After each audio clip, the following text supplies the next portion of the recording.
জলজান্ত মানুষকে বাইন্ধা পিটাইয়া মারছে, রক্তাক্ত করে মারছে, এবং মেরেছে কে? সেখানকার ইউপি চেয়ারম্যান এবং ইউপি সদস্য। এটা নিশ্চয়ই একটা নৃশংস ঘটনা, একটা বর্বর ঘটনা, একটা জঘন্য ঘটনা। তা এই আর কোন পরিচয় খোঁজার দরকার নাই। এই যে দুজন জলজান্ত মানুষকে পিটিয়ে হত্যা করলো, এই ঘটনার জড়িতদের গ্রেপ্তার করতে, এই ঘটনার সাথে যারা জড়িত সেটা খুঁজে বের করতে কেন স্থানীয় প্রশাসন এত সময় নিল? আমি দুঃখজনক যে প্রথম দিকে ওইভাবে মূলধারার কোন মিডিয়ায় সংবাদ আসে নাই। বিবিসি নিউজ করার পরে আপনারা সাহস পেয়েছে যে বিবিসি করেছে, এখন আমরাও করতে পারি।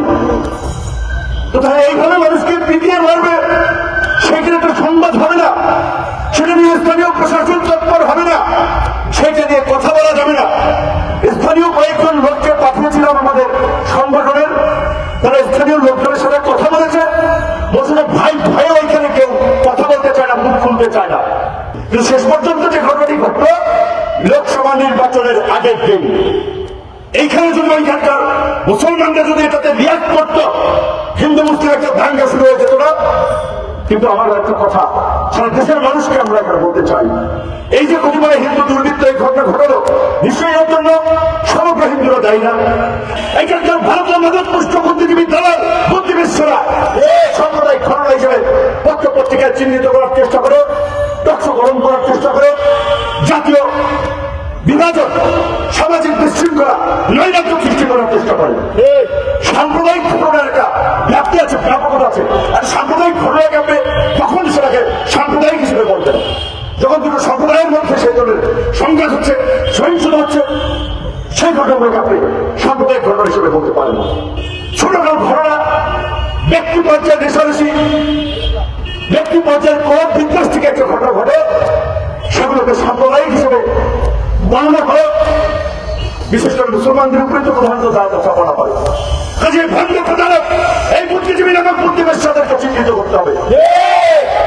বুদ্ধিবেশ্যা বললাম এই কারণে, এরা বুদ্ধি বেঁচে এদের সংসার চালায়, এদের পেটের ভাত জোগাড় করে, এদের মধ্যে মনুষ্যত্ব মানবিকতা নেই, প্রতিটা আচরণ চরিত্র কতভাবে নিচের স্তরে।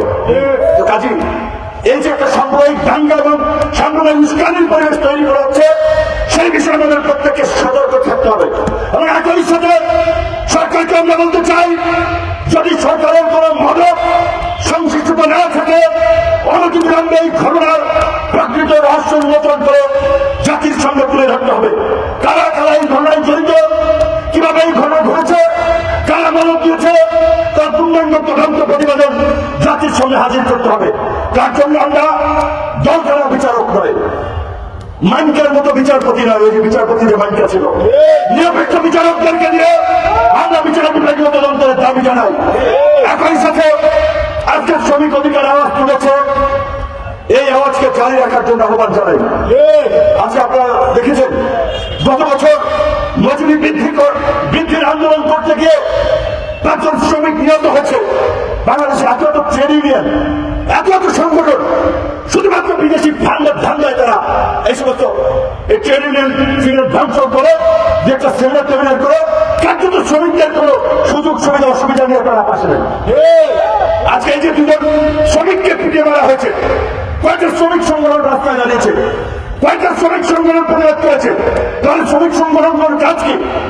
নারায়ণগঞ্জে বেতনের দাবিতে শ্রমিকরা রাস্তায় নেমেছে, সেখানকার শ্রমিকরা বলেছে পুলিশ যদি এসে আমাদেরকে বলতো যে ভাই আপনারা উঠেন, রাস্তা ছাড়েন, আপনারা আন্দোলন করতে পারবেন না, তাহলে ভাই আমরা নাহলে একটু সরে যেতাম। কোনো কিছু না বলেই আক্রমণ শুরু করেছে, রক্তাক্ত করেছে, লাঠিচার্জ করেছে। এই পুলিশ ভাইরা কার মাথায় লাঠিচার্জ করছেন, কাকে পেটাচ্ছেন, পরিচয় খুঁজে দেখা দেবে কোনো না কোনো ভাবে এরাই আপনারা আত্মীয় স্বজন। পুলিশের চাকরি যারা করেন আপনারা তো জমিদার না, বিসিএস যারা দিয়ে আজকে ইউনো বিসিএস করছেন, জমিদার শিল্পপতি যারা বিসিএস দেয় না। আমার মতো আমাদের মতো নিম্নবিত্ত নিম্ন মধ্যবিত্ত পরিবারের সন্তানেরাই ভালো জীবনের আশায়, নিজের জীবনের নিরাপত্তার আশায়, একটু সামাজিক সম্মানের আশায় ওই সরকারি চাকরি নামক বিসিএস দিয়ে চাকরি